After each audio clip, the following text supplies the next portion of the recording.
New York Times Magazine chief national correspondent and CBS News contributor Mark Leibovich is in Washington to help us break down all the news out of Trump Tower today. Mark, I've got to ask, Trump still hasn't picked his Secretary of State yet. So was this a misstep, or do you think this is strategy?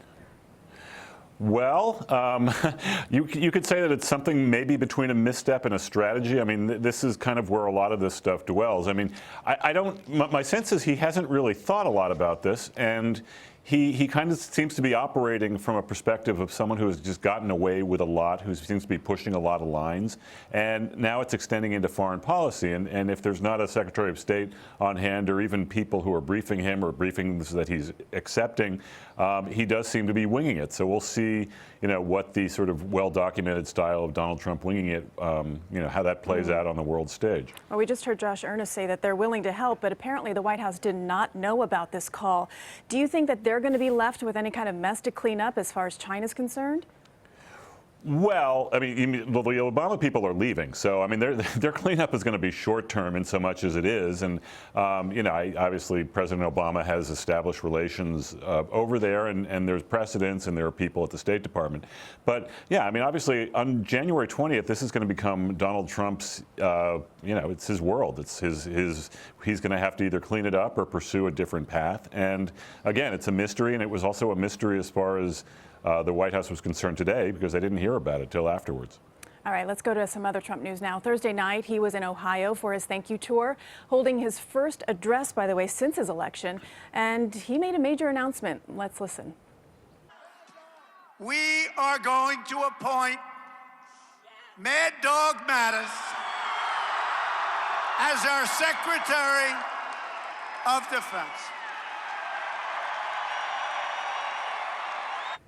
Mad Dog Mattis. Apparently, Republicans are pretty happy with this. What about Democrats?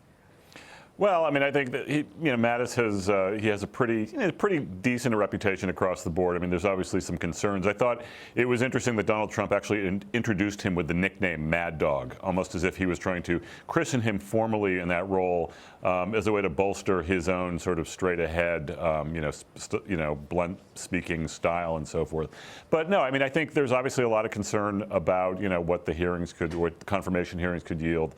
But it's like you can't really remind people of this enough, the unprecedentedness of a big formal cabinet position being announced at a completely campaign-style rally like the one last night. Again, it's all part of a new precedent. But what about the waiver that Mattis will have to get from Congress? A federal law barring secretaries of defense from having been in active duty for a certain amount of time, and Mattis does not fall within that time range. Right. I mean, this is, kind of, if you look at the Democrats' perspective in the Senate on this is almost in a choose your battle, category. I mean, yes, they could get him on the waivers. I mean, Senator Gillibrand, for instance, today or yesterday said that she would, she would not look past this, and she would insist on a longer waiting period. Thus, he's not going to get the waiver from her. At the same time, there's people like Jeff Sessions. There could be a very controversial, or who's been nominated as Attorney General. There could be a very controversial pick at Treasury. There already is with Steve Mnuchin. There is all kinds of who knows what's going to happen if Rudy Giuliani or someone like John Bolton or someone who's more incendiary is nominated as state. So you can't have these long, protracted battles for every single high-level cabinet position. So you do sort of have to wonder if Mattis is acceptable to a critical mass of Democrats, and they wouldn't have the votes to hold this up anyway. Why not sort of hold your fire, or even hold up your tactical, tools in your tool shed for, something that they might want to really go to the mat for, whether it's Sessions or whoever else. You mentioned Rudy Giuliani. His name has been bandied about for Secretary of State, as has General David Petraeus, Senator Bob Corker.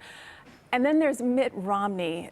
A lot of people are kind of watching and wondering what all these talks are about. So the Romney equation, though, he's very outspoken about his disdain during the campaign. Now he seems to have been, or rather done an about-faced. Why would Trump want him on his team? Well, I mean, again, this is like all decisions, it rests with Donald Trump. I mean, Romney at this point, you could say he's twisting in the wind, but at the same time, I mean, this is a long process, and Trump is obviously in a very public way drawing this out as long as possible. I mean, I think Trump, I think, genuinely has interest in Mitt Romney. I think he looks the part, which is important to Donald Trump. He finds, he has stately position, and it also represents a reconciliation with the Republican establishment that so openly defied him and that he so openly ran against during the campaign. And, he has people on his team like Reince Priebus, presumably, maybe even Mike Pence, who would be supportive of him coming on. So he does have a lot going for him. They've obviously had 2 meetings. But you do have to wonder, what is Donald Trump thinking? Is there some element of making a former rival submit to your will and make it look like you're having a job? And ultimately, I think Donald Trump sees this as a very, very kind of presidential process that he's probably enjoying on many levels. I think so, too. But Right. What about Romney, though? What does he get out of this? I don't know. It's actually a source of great confusion to a lot of people. On one hand, you could say, maybe the charitable view is that he is a patriot and he wants to do anything he can to help his country. Because, even though he disagrees very much with this president, has been very public about it, he feels he can contribute something, and it's obviously an important job. The less charitable view is it's just, opportunism, and he's got nothing else to do, and why not just try? Mitt Romney obviously came under a lot of criticism 4 years ago, and even 8 years ago when he ran for president for the first time, of being someone who flip-flopped, of being someone who would do something, not based on principles, in fact, at all. And this could play both ways. I think, maybe the more human reading of this is that, look, the guy feels important. He sort of thought he was going to have to slunk away from the stage after running twice and losing for president. And now all of a sudden he's center stage again. And that's kind of cool, especially when you're late in your career and you think maybe you don't have much more to contribute, and all of a sudden the cameras are finding you. So, again, though, we're still in very much speculation mode. We'll know more, obviously, when we have an answer, and we'll be able to look back on this. But I think it's obviously a mystery, as a lot of this stuff is. All right. Well, until then, we will just watch and try to pick up on clues. All right, Mark Leibovich in Washington, thanks so much. I appreciate you joining me on this evening.